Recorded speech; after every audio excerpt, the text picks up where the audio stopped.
Good morning and welcome to this morning's reflection, and I'm so glad that we could be together again this morning. As we continue to look at the work of Richard Rohr, we all have stories, and the story is a powerful way to look at how we live our lives, and we all have our own private stories. Recently in history, we've come to a place in our culture that has given great prominence to our private story and what I will call my story. Not mine personally, but my story in that it is the story of each individual person. My story has become the language of talk shows. It is subjective and interpersonal, and people feel free to express their story in many different spaces.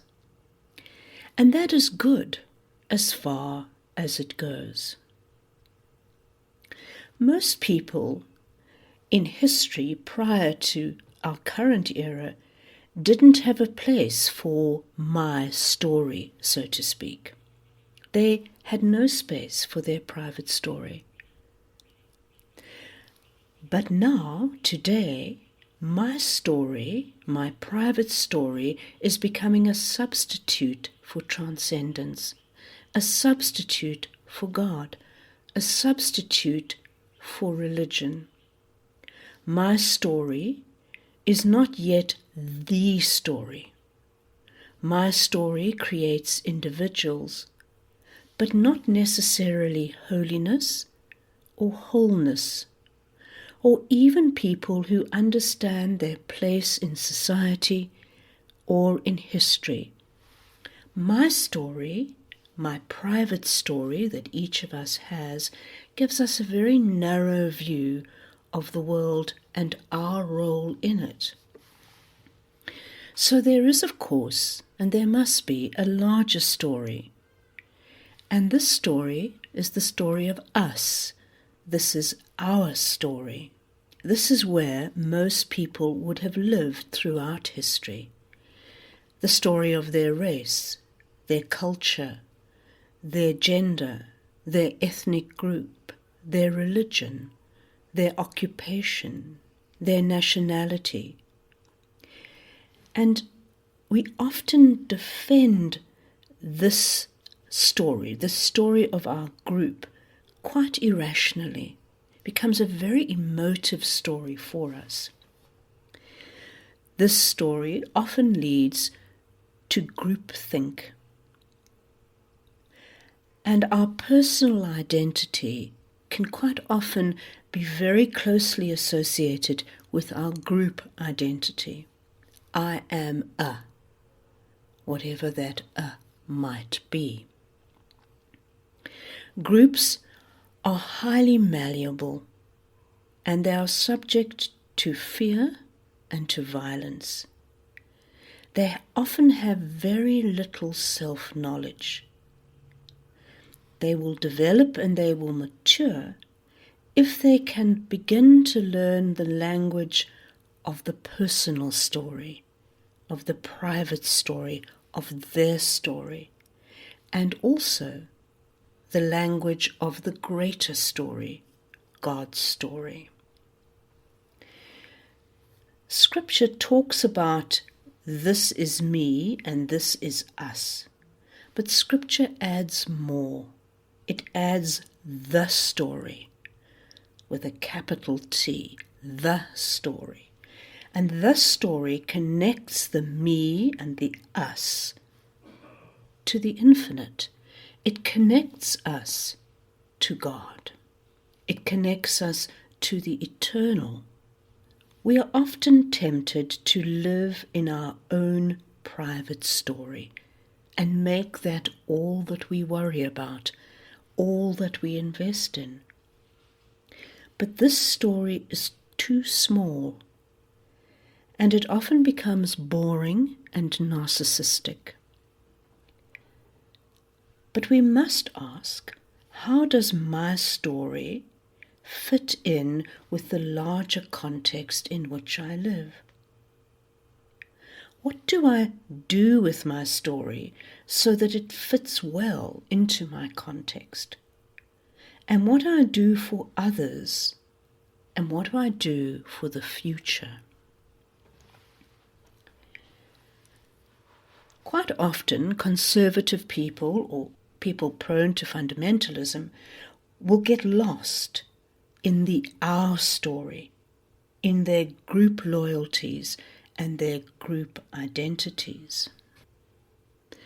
Sometimes in these groups, group loyalty can be so powerful that we get to a place where we are unable to be critical of our group and particularly of our group leadership.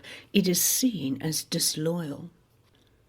Here, ideas replace actual experience. And here, answers are predetermined and listening becomes very rare. Now, the story, God's story, refers to the patterns that we encounter in life that are always true. For example, forgiveness is always healing. And that is a truth, no matter who you are, no matter what group you belong to, no matter what religion you follow, forgiveness is always healing. Forgiveness is always part of the story. Feeding the hungry is also always right, and it is part of the story. Stewarding the earth is always right, and it is part of the story. Love is always right, and it is part of the story.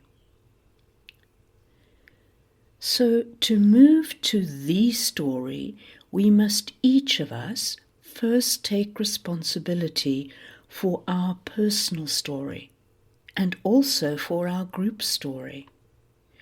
You have to listen to your own experience, to your own failures, to your own sin, and you have to see yourself as part of history, as part of a culture, as part of a religious group, because we cannot heal what we do not acknowledge. Fundamentalist religion tries to jump to the story without the painful and personal work of my story and our story. And so very often the story then becomes superficial and uncritical. We must own our own story utterly and at every single level. And we can do this because God has done it before us. He has used our whole lives, good and bad, to bring us to life. We can be a people of the big picture, a people of the story. And the story helps us to live out our story, my story. But we first learn that we must go down before we can go up. We learn that we must suffer in some way in order to destabilize our arrogance and our ignorance. All healthy religion tells us what to do with our pain. If we do not learn to transform our pain, we usually transmit it. And if we cannot make our wounds sacred, we become negative and bitter. When we see that God is with us in our suffering, we will remain open to healing and therefore open to group healing and therefore open to transformation.